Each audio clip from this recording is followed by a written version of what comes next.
की वर्गातल्या पहिल्या मुलाचं आचरण जसं असतं ना, तसं अख्ख्या वर्गाचं आचरण असतं.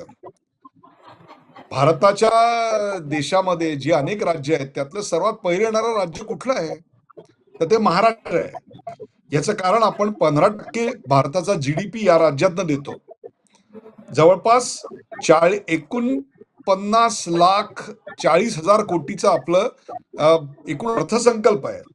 40% देशाचा जीडीपी या एका राज्यातून येतो.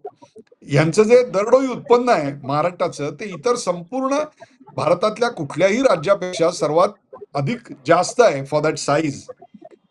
नुसतं तेवढंच नाही आहे, तर आपलं बजेट किंवा आपला जीडीपी जिथून येतो ते अतिशय वेल बॅलन्स्ड आहे. साधारणतः 59% सर्व्हिसेसमधनं येतो, 27% मॅन्युफॅक्चरिंगमधनं येतो, 15 ते 16% आपल्याकडे सर्व्हिसेसमधनं ॲग्रिकल्चरमधनं येतो.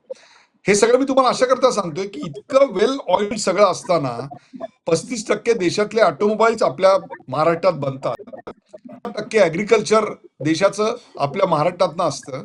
मग हे सगळं असताना $1 ट्रिलियन इकॉनॉमी आम्ही करून दाखवणार असं देवेंद्र फडणवीस म्हणतात.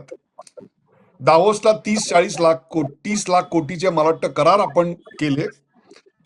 भारतात येणाऱ्या एकूण फॉरेन डायरेक्ट इन्व्हेस्टमेंट पैकी सर्वात मोठा फॉरेन डायरेक्ट इन्व्हेस्टमेंट हा नेहमी महाराष्ट्रात येत असतो.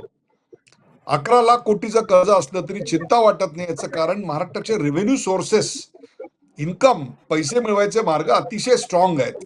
त्यामुळे लाडकी बहीण सारखा जरी बोजा आपल्यावर पडला तरी तो आपल्याला पेलवतो, बाकीच्या राज्याला तो पेलवू शकत नाही.